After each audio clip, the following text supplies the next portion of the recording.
Now, every family has their bedtime rituals. For us, growing up, we had our 2 T's, teeth and toilet, and then a story would be read to us before lights out. Now, Karen and I have done something similar with our kids. When I put May to bed, I read her a short story or two. However, if it's a bit late, instead of reading her a storybook, I'll tell her a quick Bible story. Now that she's a little older, she likes to try and guess who the main character is, so I don't say the person's name as I tell it. Now, a few years ago, I was thinking of a quick story I could tell May before she went to sleep. And it randomly occurred to me that I had more familiarity with the characters of the Old Testament than the stories of the New Testament characters. Now, after saying goodnight to May, I thought some more about my familiarity with the New Testament. And as I pondered the gaps in my knowledge, I realized that there was quite a few. But in particular, I felt I didn't have a good grasp on all the various events of Jesus' life. I felt I knew some of the events, parables, teachings, quite a few even. However, I couldn't map them well. I didn't know their sequence, nor the surrounding events leading up to each, nor could I say that I had deeply thought about all of them. And so over the past few years, I've tried to give a bit more attention to the life and story of Jesus through various means, whether my own reading, what I listen to, or my own study and research. Now, I wouldn't say I've turned a corner in my retained knowledge, but there has been it's been interesting to see how much it's renewed my appreciation for the incredible insight, wisdom, and love of Jesus, the son of Joseph, as he would have been known. So today I'd like to focus on just one passage of Scripture that captures an interaction between a group of Pharisees, Jesus, and his disciples. This passage is powerful in that it touches on a narrow range of topics that are just as relevant and controversial today as they were in Jesus' time, although perhaps with a different twist. As I studied and prepared this message, I realized increasingly that contained in these 12 verses is some pretty heavy stuff. Things that the disciples struggled to understand, things that I struggled to understand. And so it's important to say from the outset that what I'm sharing today is aimed at introducing a topic for consideration and discussion, and it's not to claim the final word. So today I'd like to use this short yet impactful passage of Matthew to explore some of Jesus' thoughts about the ideas of divorce, the role of law, marriage, and single unmarried life.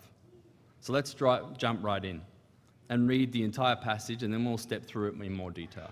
So this is Matthew 19, from 1 to 12. So we'll read through it all, and then we'll come back and step through relevant pieces. Matthew 19. Starting verse 1. Now it came to pass, when Jesus had finished these sayings, that he departed from Galilee and came to the region of Judah beyond the Jordan. And great multitudes followed him, and he healed them. The Pharisees also came to him, testing him and saying to him, "Is it lawful for a man to divorce his wife for just any reason?" And he answered and said to them, "Have you not read that he who made at the beginning made them male and female, and said, for this reason a man shall leave his father and mother and be joined to his wife, and the two shall become one flesh? So then they are no longer two, but one flesh. Therefore what God has joined together, let no man separate." And they said to him, "Why then did Moses command to give a certificate of divorce and to put her away?" And he said to them, "Moses, because of the hardness of your hearts, permitted you to divorce your wives, but from the beginning it was not so. And I say to you, whoever divorces his wife except for sexual immorality and marries another commits adultery. And whoever marries her who is divorced commits adultery." And his disciples said to him, "If such is the case of the man with his wife, it is better not to marry." But he said to them, "All cannot accept the saying, but only those to whom it has been given. For there are eunuchs who are born thus from their mother's womb, and there are eunuchs who are made eunuchs by men, and there are eunuchs who are made themselves eunuchs for the kingdom of heaven's sake. He who is able to accept it, let him accept it." Like I said, a pretty powerful passage. But let's start to unpack it. So Jesus had been teaching in the region of Galilee, in and around the city of Capernaum, which is on the northern shore of the Sea of Galilee. Now, the Sea of Galilee, today called Lake Tiberias, is in the northern part of Israel at the base of the Golan Heights, in the border region between Israel and Syria to the east. Capernaum is where Jesus lived and spent most of his time. From his baptism to the last weeks of his life, the Gospels are largely talking about events and happenings in and around Capernaum. We pick up the story with Jesus having left the Galilee region on his way to Jerusalem, usually about a 5-day journey by foot. Now, many people, likely from his hometown, have followed him on his journey, including his disciples. He heals those in need along the way, and so the crowd that left with him continues to grow. News would have spread far and wide of this procession, this great multitude of people following this man, Jesus of Nazareth, on the road to Jerusalem. Now, this journey for Jesus was of particular gravity to it, as he had left his hometown for the last time. He knows that he will never return. He knows that he will suffer and die when he arrives in Jerusalem. Every step that Jesus takes on this journey is one step closer to his terrible end. And I'm sure he was reflecting on the meaning and purpose of his life during this trip, giving even greater thought and a sense of urgency to what he spoke and taught to those that followed him. And as he journeys, he turns east and crosses the Jordan River, travels through the region of Perea on the eastern side of the river, which is today in modern-day Jordan. The Jewish leaders would have no doubt heard of his coming and the crowds that followed him. They sent delegations from Jerusalem to meet him on the road, perhaps to see if they could turn the crowds against him, or just gather material that they could use against him when he arrived in Jerusalem. They sought to probe him and trap him into saying something that they could use against him. And so the Pharisees see their opportunity in challenging Jesus on the topic of divorce and remarriage, a controversy that they sensed Jesus had a particular view on the topic of divorce and marriage, a particular view on that could present and easily make him stumble, because the law was on their side. It is in this context that we find Jesus having to respond to the Pharisees' questioning. Is it lawful for a man to divorce his wife for just any reason? It's a loaded, fully primed question, and yet Jesus meets it head on. Their follow-up question is also just as loaded. Why then did Moses command to give a certificate of divorce and to put her away? Now, where did these questions come from? And what was the law that they were referring to about giving a certificate of divorce? Now, believe it or not, of the 613 odd laws in the Old Covenant, only one mentions divorce directly, with one other touching on it as well. And we'll read that in a bit. Well, let's first read the specific law the Pharisees are quoting in Deuteronomy 24. Deuteronomy 24.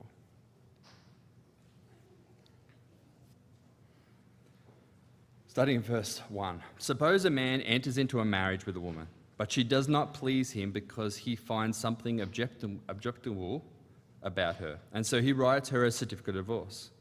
He puts it in her hand and sends her out of his house. She then leaves his house and goes off to become another man's wife.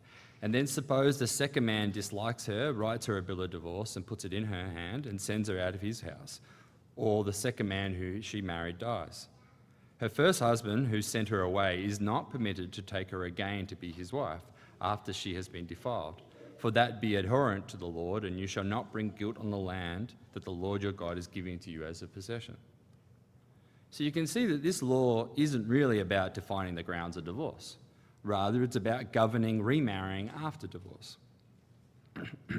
Namely, that once a couple has been divorced and the woman has remarried, she cannot remarry her original husband, even if she once again is divorced or her new husband dies. When you think about this, this law is pretty obscure law. It's one that's unlikely to come into effect very often. Excuse me. Being that it may be the pivotal part of the law, being as that may be, the pivotal law that the Pharisees were drawing attention to is found in the first sentence and centers around the meaning of one word. Suppose a man enters into a marriage with a woman, but she does not please him because he finds something objectionable about her, and she writes her a certificate of divorce. The key word here is the Hebrew word that is translated objectionable. In other translations, it is indecent or uncleanliness. Literally, it means nakedness. Now, it's a strange technical legal term that is very hard to know exactly what is meant by it, even to the Jews. And therefore, there was a debate amongst the Jewish scholars about what this word meant.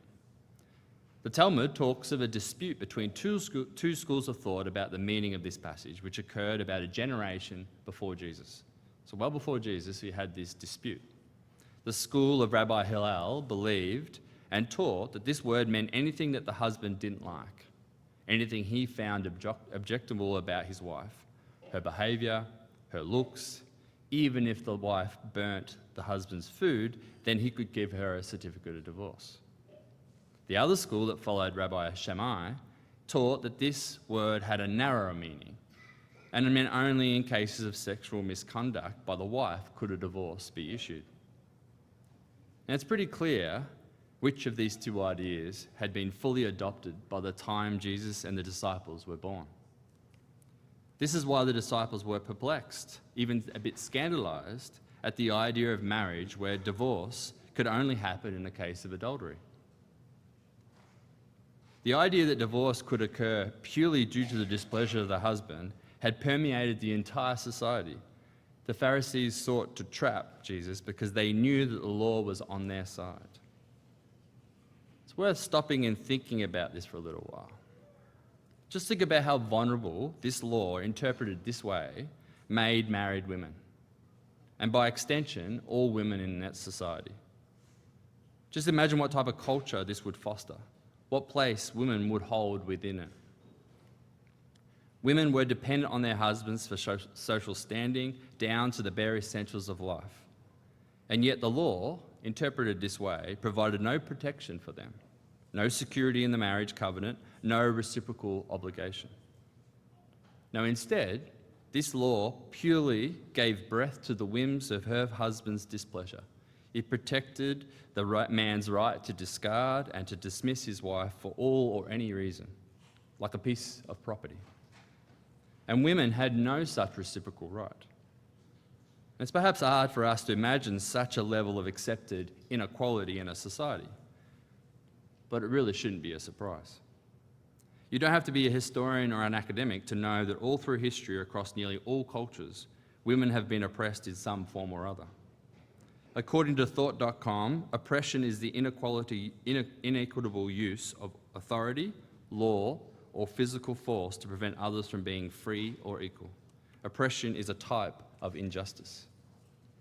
It is no wonder that this reality has warped even the notion of marriage. Here we see that in the first century Jewish culture, just like so many other cultures before it, marriage was an institution that was primarily to please men.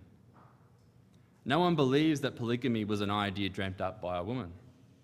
No one believes that the broad interpretation of this particular divorce law was defined this way by women for women. And we don't like talking about this very much. It makes us feel a little bit uncomfortable, and it probably should.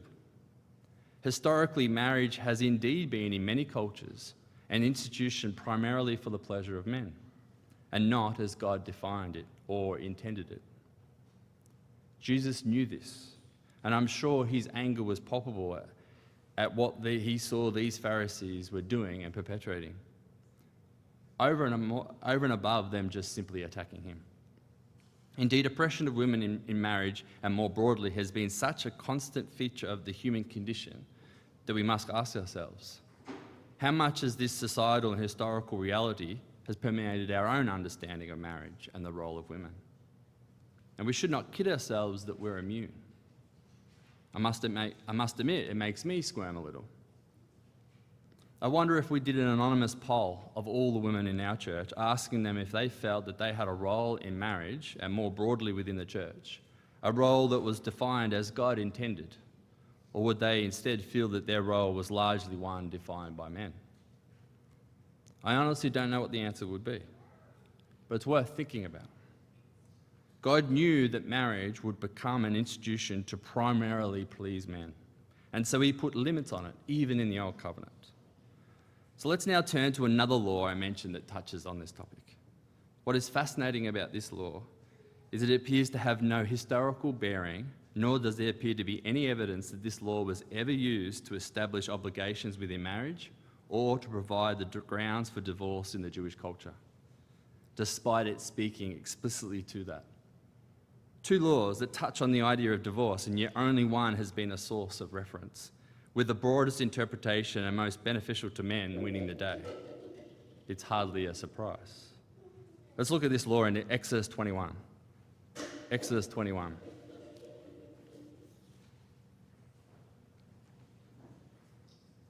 Verse 10. Exodus 21, verse 10. If he takes to himself another wife, he must not reduce her food, that is his first wife's, her clothing or her conjugal rights. But if he will not do these three things for her, then she shall go free for nothing without payment of money. No need to pay the bride price back. This law seeks to minimize the negative impacts of a polygamous marriage. Marriages that are prone to men acquiring and discarding women like property, which we know happened in many cultures and happens even today. This law seeks to protect the dignity of women in marriage. This law curbs the excesses that God knew would permeate and distort marriage. This law says that if a husband consistently neglects his wife in not providing food, clothing, and sex, three obligations in marriage, then he has broken the marriage covenant and the woman is no longer bound by it. The wife's divorce does not end the marriage. Rather, it's the husband's neglect that has ended the marriage. Just imagine the difference in societies if this reading of the law had become the guiding principles for marriage and divorce down through history. But even this law, because it was given in the context of polygamy, still does not capture the essence of marriage, and therefore it is not a law that Jesus references in his reply to the Pharisees, even if it hints at the same point. But before we dig into how Jesus defined marriage, I'd like us to first drill into an assumption that Jesus challenges a premise that the Pharisees brought to every interaction and confrontation with him. So let's go back to Matthew 19 and read the relevant verses. Matthew 19, we'll pick it up in 7 and 8. Matthew 19. So they said to him, "Why then did Moses command to give a certificate of divorce and to put her away?" And he said to them, "Moses, because of the hardness of your hearts, permitted you to divorce your wives, but from the beginning it was not so." Jesus challenges the assumption that the law given to the Israelites at Sinai represents God's moral ideal for mankind. This divorce and remarriage law was an institution because of the corruption of men. And so God allowed a law to curb the excesses, a law that would still maintain the purpose and intent of the entire body of law, but not one that would frame the basis of an ideal marriage. This was the key difference in how Jesus understood God's law compared to the Pharisees. God gave the law to the Israelites to meet them where they were at, a nation that had suffered slavery for centuries in Egypt, a nation whose land would be surrounded by extremely immoral and godless nations. God gave them this law for their own benefit and good as a nation. We see this in Deuteronomy 5:33. "Walk just as he has commanded you so that you may live, that it may go well with you, and that you may live long in the land you are going to possess." He also gave it to them to set them apart from the nations around them. We see this in Deuteronomy 28:1. "If you indeed obey the Lord your God and are careful to observe all his commandments I am giving you today, the Lord your God will elevate you above the nations of the earth." God also gave it to inspire and to teach other nations of God, of his power and his love. In Deuteronomy 4, verse 6, "So be sure to do them, because this will testify of your wise understanding to the people who will learn of all these statutes and say, 'Indeed, this great nation is a very wise people. In fact, what other great nation has a God so near to them like the Lord, our God, whenever we call on him? And what other great nation has statutes and ordinances just as these of this whole law that I am about to share with you today?'" And finally, he gave them the law so that they could see that they needed a Saviour. We see this in Galatians 3:24. Therefore, the law has become our tutor to lead us to Christ, so that we may be justified by faith. It was laws like this one on divorce, that should have been like a bright flashing light or an alarm going off, clearly showing that the law, even these laws from God, could not be the final answer. However, the Pharisees could not see this. Indeed, they refused to see it. Instead, they were convinced that to live in accordance with God's law was to achieve the moral ideal. Jesus' reply would have completely floored them. He was telling them yet again that their view of the law was fundamentally wrong. That the law arose not to map the moral idea, but rather to curb the excesses of their hearts. It is a profound insight and clarity of thought that Jesus here expresses. We see this same premise challenged by Jesus time and time again in his teachings. The moral ideal is not to be found in simply not murdering somebody. It is to be found in not hating another. The moral idea is not to be found in simply not committing adultery. It is to be found in not even looking at a woman a certain way. The moral idea is not to be found in the tithing of mint and cumin. It is to be found in justice, mercy, and faithfulness.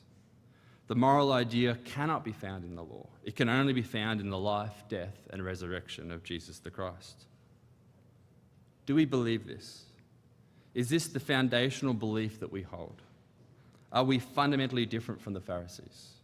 Do we completely reject their notion of the law and their thoughts on its role and purpose? The law given to the Israelites at Mount Sinai was like a signpost pointing in which direction to go. It was not the destination. It was a teacher that dealt with their carnality, curbing and limiting their excesses while providing a basis for a relationship with their Creator God. What it did not do is define God's intent and purpose for the moral idea, a truly godly life. It was simply a first step. The moral idea would instead be defined by the fullness of the love of God and love of fellow man, as only truly exemplified by Jesus the Christ, the Son of God. Jesus was showing the Pharisees this reality. He was telling them that they were even missing this first step by using the law that they were about divorce, using it in this way. In his reply to the Pharisees, Jesus establishes the core basis for understanding the marriage relationship. It is to be found in the very beginning, not in the law at Mount Sinai. Let's read that in Matthew 19, verse 4, in that section of the Matthew 19 passage. Verse 4. And he answered and said to them, have you not read that he who made them at the beginning made them male and female?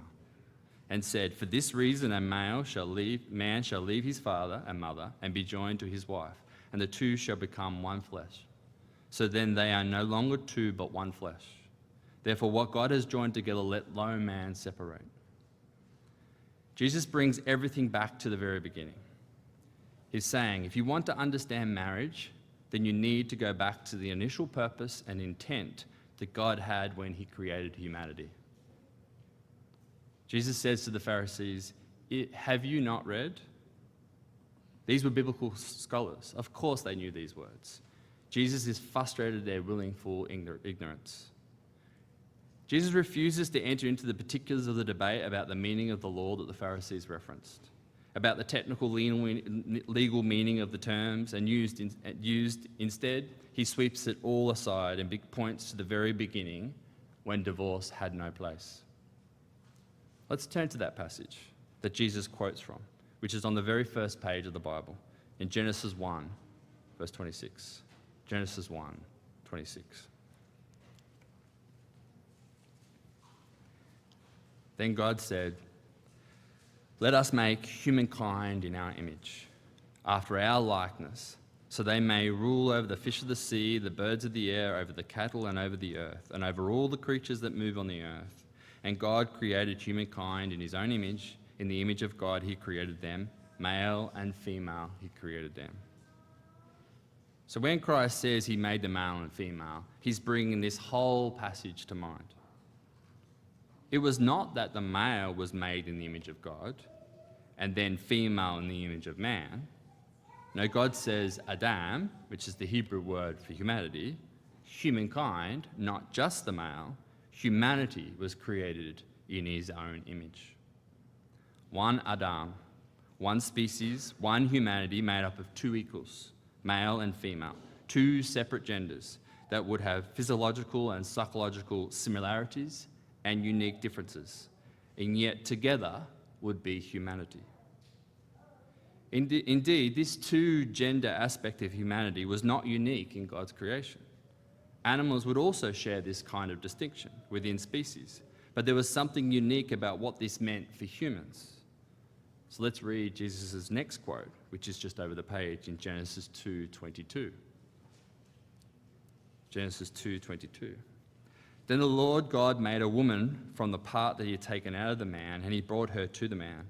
And then the man said, "This one at last is bone of my bones, flesh of my flesh. This one will be called woman, for she was taken out of man. That is why a man leaves his father and mother and unites with his wife, and they become a new family," or become one flesh.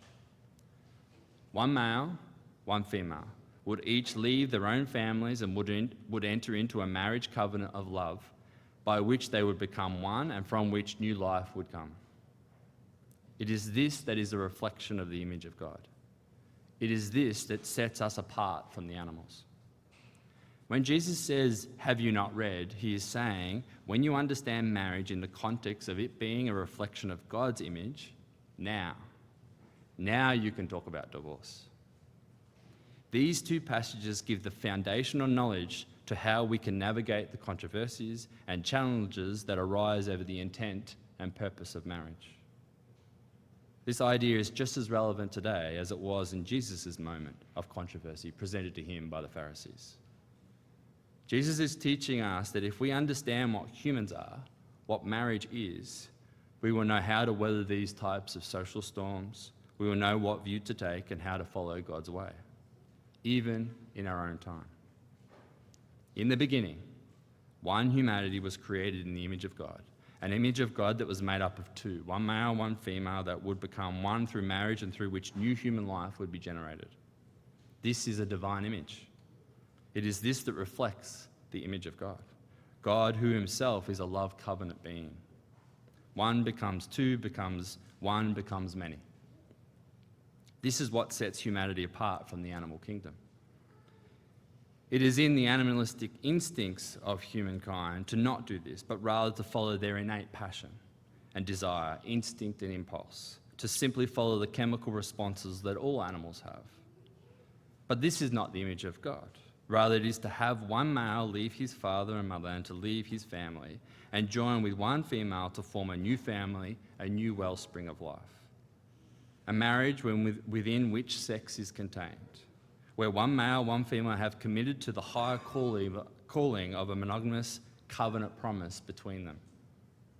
It is this covenant of love that is a reflection of God's covenant love, a reflection of his image. Therefore, Jesus says to the Pharisees, only a betrayal of that covenant love, a breaking of that oneness through adultery, can the actions of a woman come to the level that breaks that covenant bond and a divorce be issued. Only then can a man divorce his wife. The betrayal of oneness that sexual immorality causes is why God equates adultery to idolatry. To worship another God is to destroy the oneness that God has with his sons and daughters. Both adultery and idolatry destroy covenant love. This is heavy stuff. Jesus' words to the Pharisees would have landed like knockout blows to them. Jesus elevated the marriage covenant to such a high level that it was scandalous to those that heard him. How could marriage be such a thing of equality? A thing that was the extension and reflection of the very image of God. The gravity and impact of what Jesus was saying hit the disciples hard. Perhaps it was even better to not even go there. If marriage was indeed such an unbreakable union, if it was a cohesive part of what it meant to reflect the image of God, maybe you're better off not get married. Christ responds in Matthew 19, verse 10. The disciple said to him, verse 10, "If such is the case of the man with his wife, it's better not to marry." And Jesus says to them, "All cannot accept this saying, but only to those to whom it has been given." He's saying, you're right, guys. This ain't a walk in a park. This ain't an easy thing to do. Tread carefully. Only those whom it's meant will grasp it. Now, before I get into the final aspect of what I'd like to cover today, it's worth recapping where we are at in the conversation that Jesus is having. The Pharisees have come to him with a Jesus trap, a trap where they believe the law is on their side and they have a position that is consistent with the age-old reality of men oppressing women, where marriage is there to please men.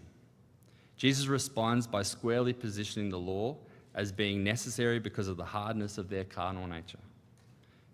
And so he completely undermines their entire religious presumption that the law defines the moral ideal.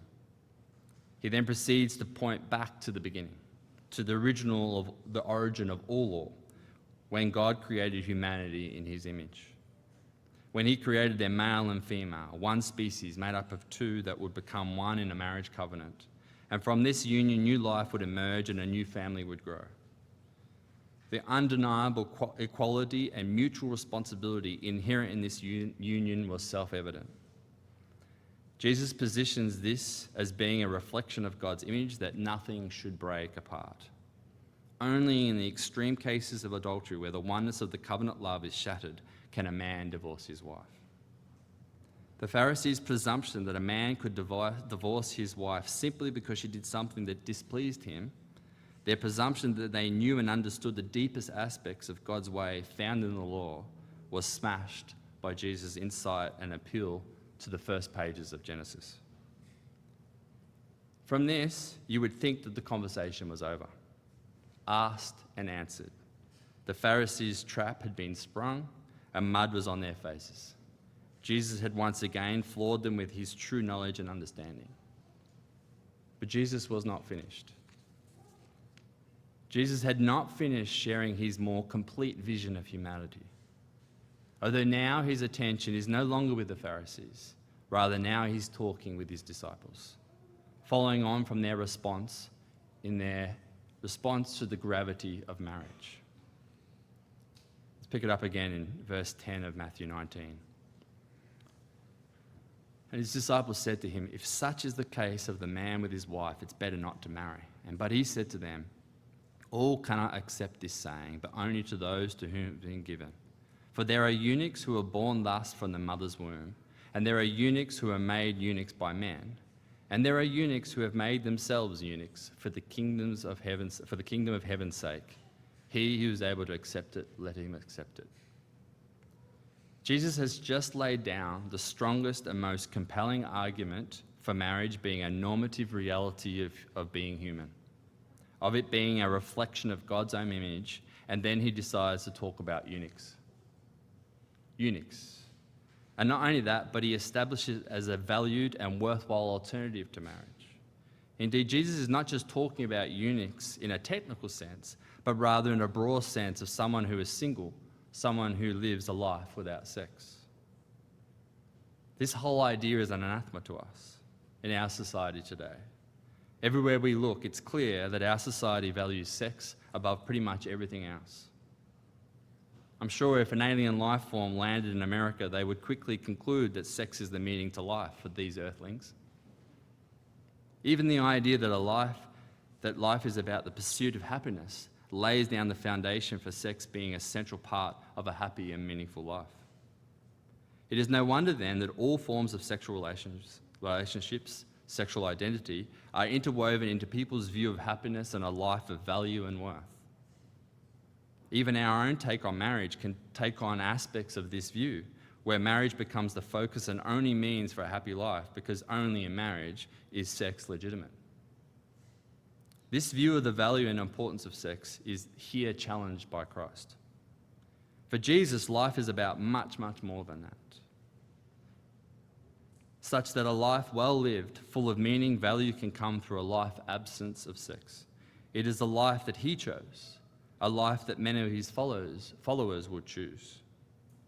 It is interesting that it is life's choice, in his life's choice. It is interesting that it is this life's choice that we don't talk very much about, if ever. So let's look at this idea of eunuchs that Jesus is talking about a bit more.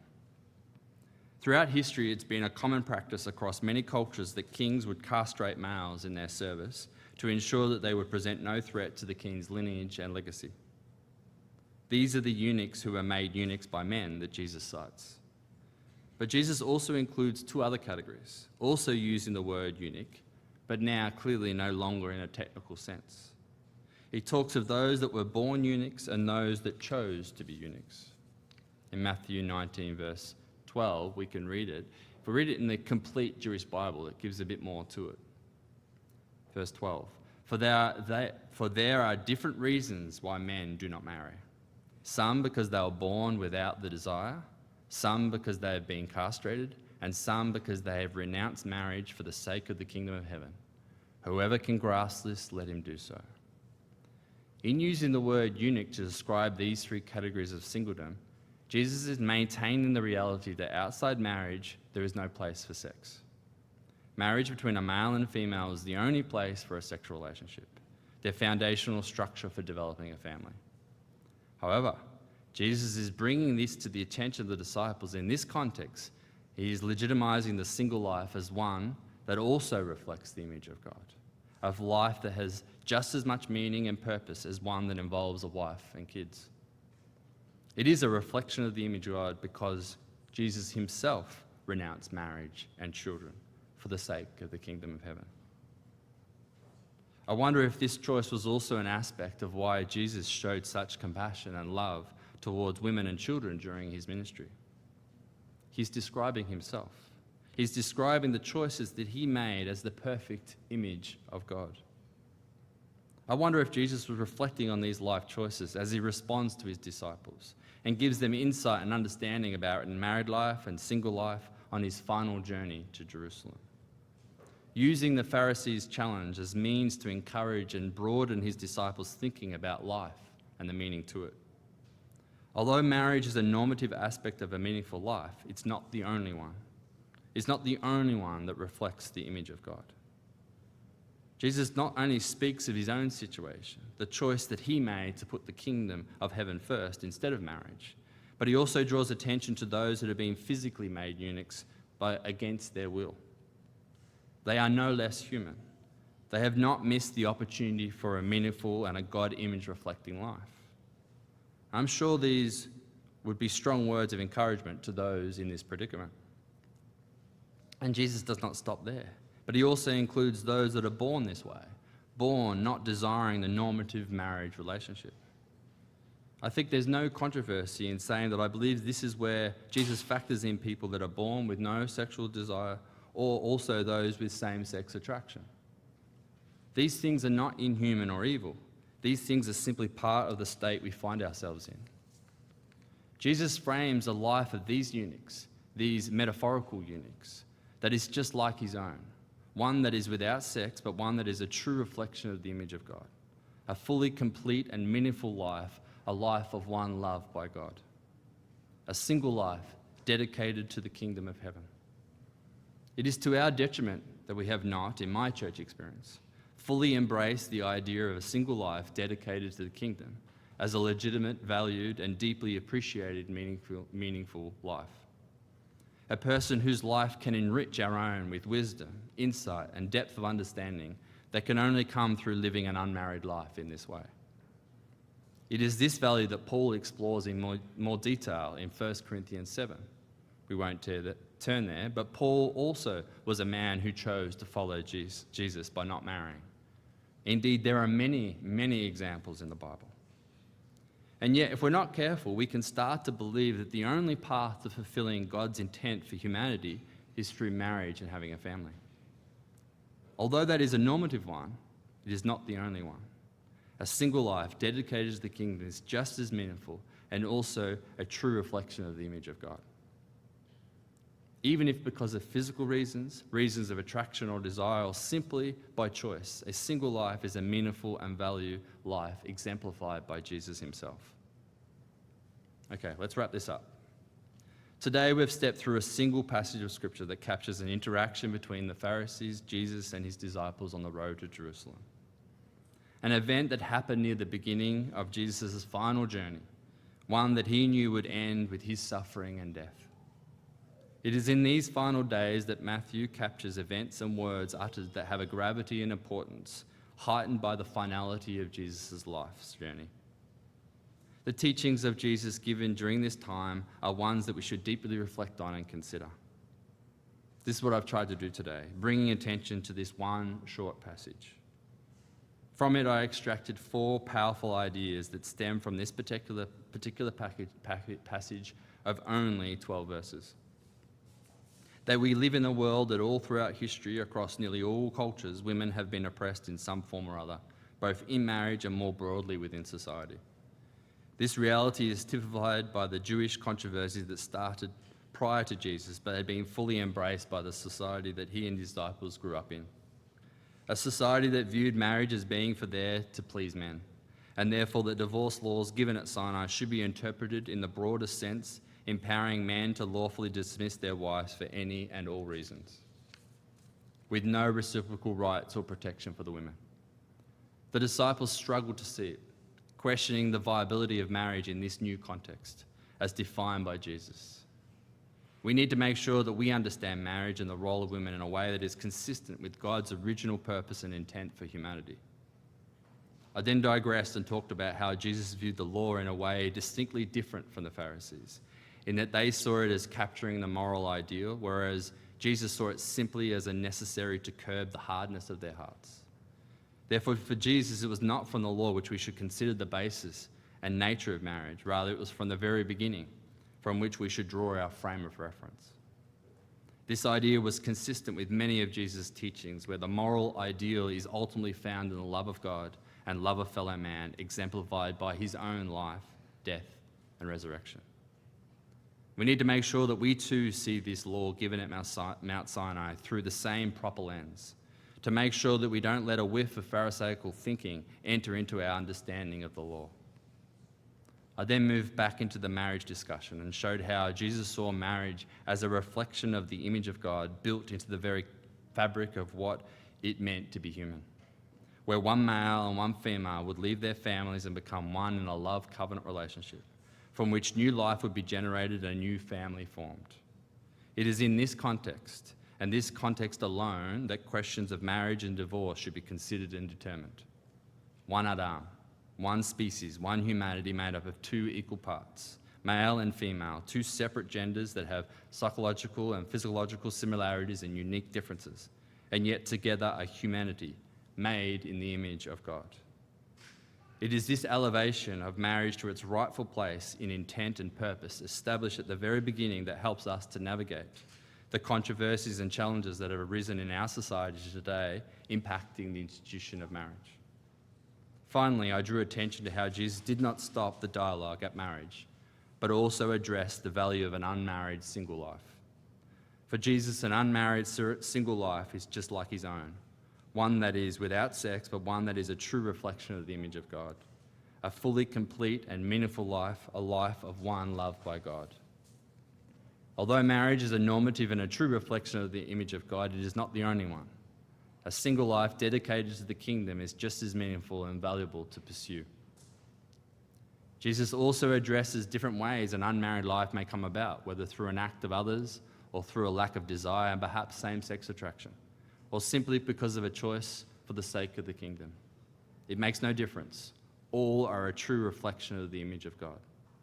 We should value and esteem those who have made this choice. 4 powerful ideas: that marriage was often being distorted to please men, that the law is there to curb the excesses of human carnality and not sketch the moral ideal, that marriage is a reflection of the image of God, and that single unmarried life is equally as meaningful and God image reflecting as marriage. 4 ideas that are indeed hard to take. They are indeed heavy concepts to come to terms with.